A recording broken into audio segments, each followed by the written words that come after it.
Now, earlier in the interview you mentioned that sometimes we'll have people that are patients for life.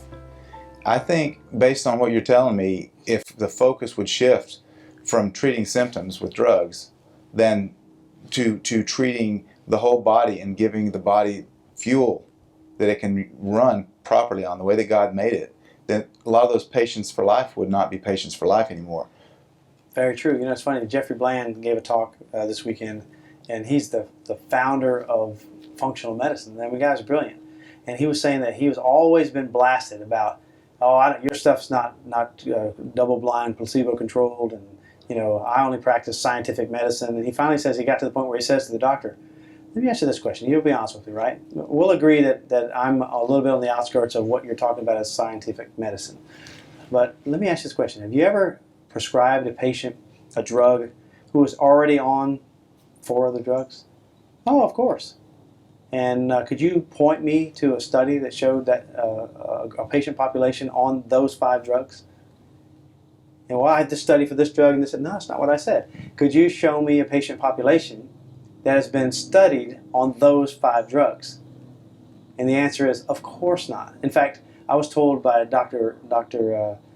Scott Hainan that about a study he's sending me here recently that there's a study out that says that if you're on 5 or more medications, it is impossible to suit, if you will. So the standard of care gets implemented after things have been studied and studied and studied, and people have a fair amount of comfort level that we're going to treat things this way, and if you don't treat things this way, then you're opening yourself up to lawsuit.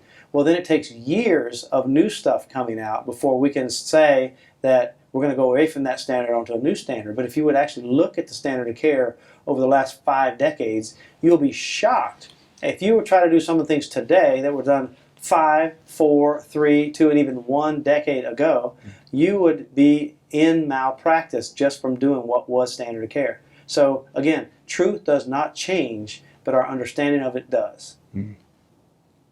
Well put. I agree with that. One of the things that's interesting is that you mentioned about drugs and the symptoms that drugs cause.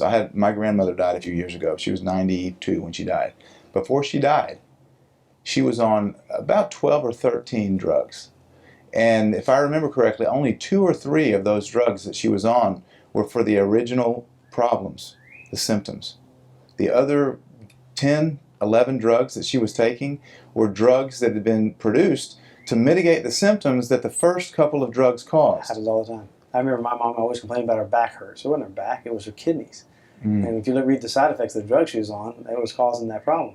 My dad died about 3 weeks ago, and but I can remember about 3 years ago, it was to the point, or maybe 4, my wife and I went to see him, and he was so spaced out that my wife said to me, I'm not sure if we're going to be able to, I'm not sure we will see him again. He's in really bad shape.